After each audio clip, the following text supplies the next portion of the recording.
Coaching February, session number 4. This is the Athletic Scholarship Podcast, episode number 134. And a good day to you. I'm Jon Fugler, your host of the Athletic Scholarship Podcast, a coach of scholarship athletes, also a dad of 2 scholarship athletes. I'm also the CEO of Recruit Me, a podcaster, author, and speaker, and welcome. Hey, this is 15 minutes that will change your scholarship future. I dig in, give you takeaways you can use immediately, and you teed some up for me this time around in Free Coaching February. By the way, you can find every episode on my website at recruitme.com or on your favorite podcast app. By the way, again, if you want to get something free, I got it for you. It's the Recruiting Power Pack. It really is a must for every high school family. Got 3 things in there that'll get you started right and help you stay on track. It's First Steps to an Athletic Scholarship. Now, this is a PDF download, just a few pages that will make sure you do the first 4 things the right way. Secondly, I've got an audio. It's a tutorial on when and how to use video. And the third thing is something that families are finding most helpful. It's the player profile or resume template where you can create your most important document. And this tool will really help you do that. All this is free, of course. Been offering this for a while. If you don't have it, go get it at recruitme.com. You'll also be able to find on my website, RecruitMe 3.0. Get that at recruitme.com/system. Well, I got some excellent questions this time around. In fact, I sent out an email just this morning saying final notice, last chance on this last Free Coaching February. And this is it, session number 4. And so many of you responded. I actually had to do some research. I didn't have all the answers myself. And if I don't, I dig in and find them because this is sometimes a learning experience for me. And I'll tell you, when the NCAA changes rules, it's hard to keep up with them. Let's start out, though, with our Playbook Tip of the Week from the Athletic Scholarship Playbook, a book that I wrote. And this is about your introductory email or introductory letter. And here's what I have to say. Make it brief. The key to an effective letter or email can be summed up in one word, and that is brief. The goal is not to share your life story or all your great athletic achievements. That will come later. But a long introductory letter or email will turn off the coach quickly. He's only going to read the first paragraph anyway. The first page, I should say. He will read past the first paragraph as long as it's not a page long. And that's your Playbook Tip of the Week. By the way, if you've read the Athletic Scholarship Playbook, could you do me a favor? Could you go onto Amazon and leave a review?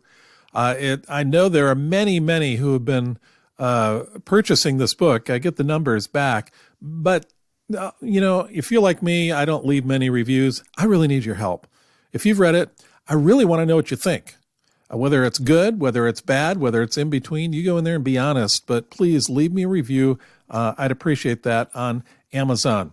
Well, getting into this week's episode, I think I've got like 5 or 6 questions here, so we'll dive right into them. Thank you so much for taking the time and submitting these to me. So this first one comes from Chris, who says, what is the late window for baseball recruiting, and what percentage of college athletes get recruited in the late window?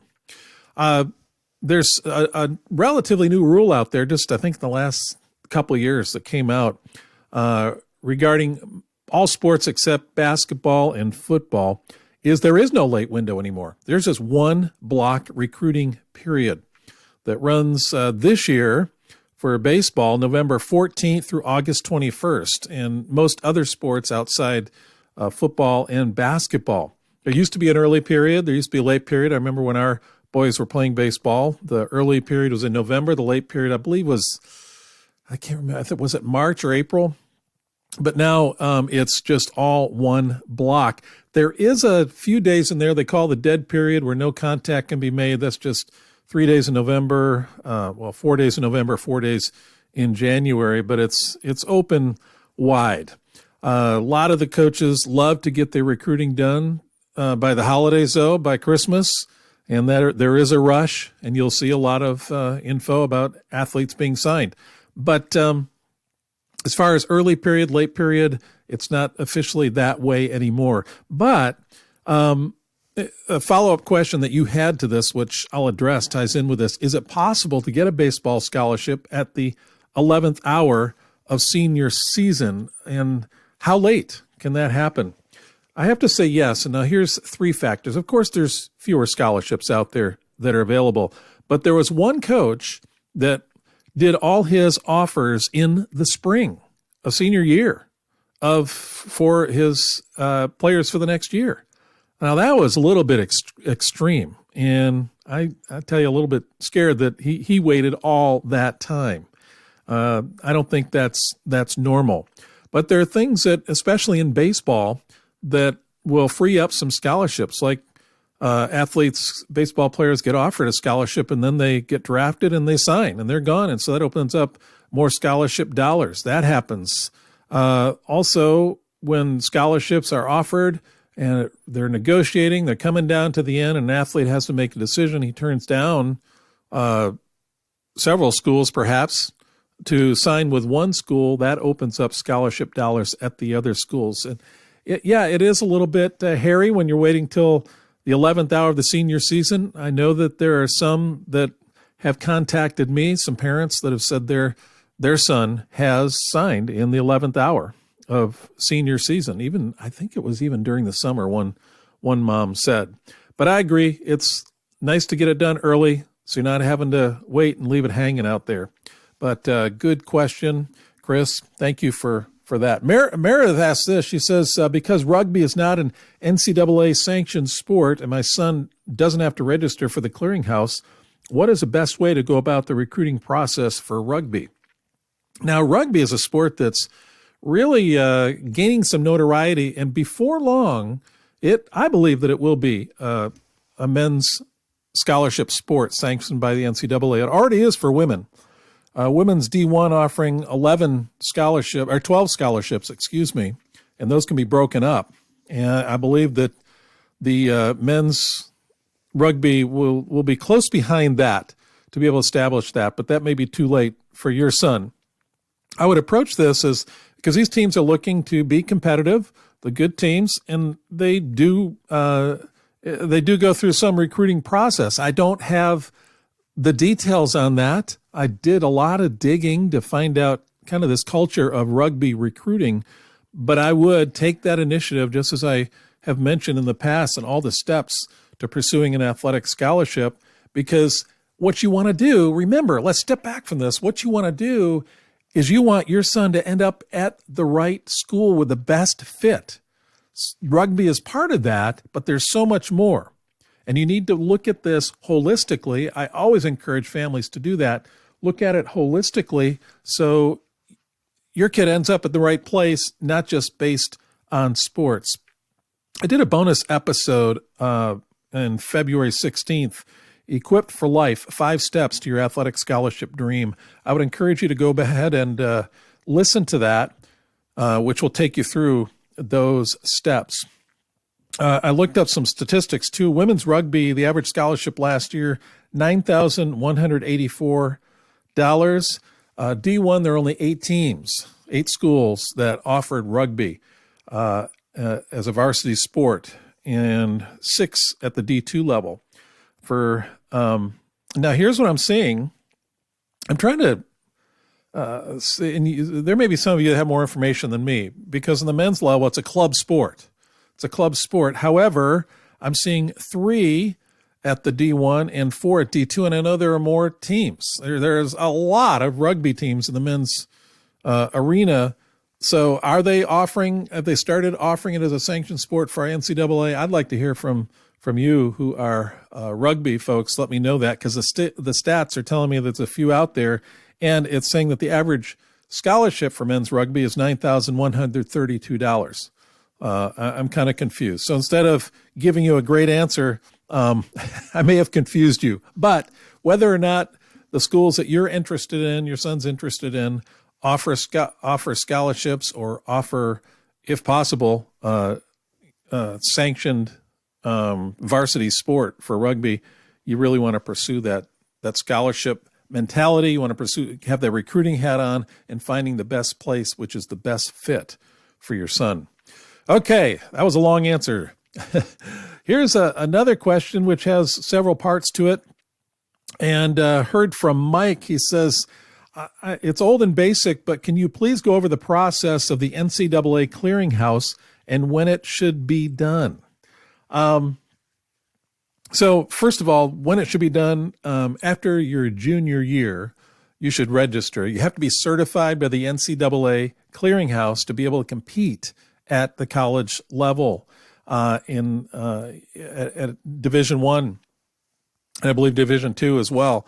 You got to be certified, and there are certain things that you need to adhere to academics-wise to be able to be certified, course load and which courses and all that. But you can go to the NCAA website, which has all that information. I want to point you back to episode 130, where I talked about 5 recruiting resources, and one of those free recruiting resources is the NCAA Eligibility Center.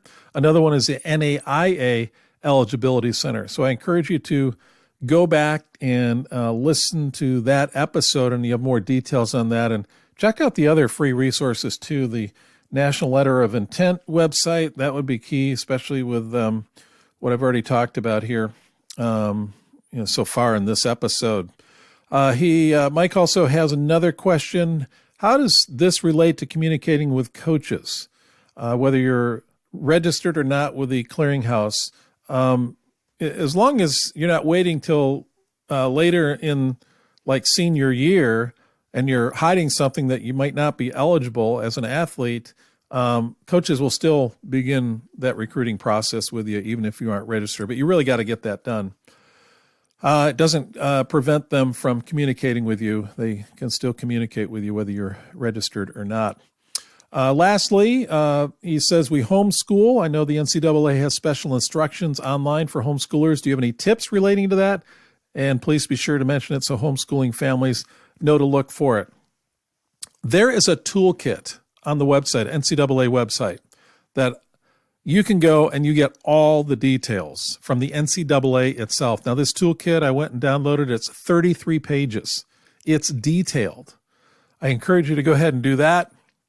And that would be the best way because there are some requirements, different things you have to do sequentially to be able to make sure that your son or daughter is eligible to compete in college.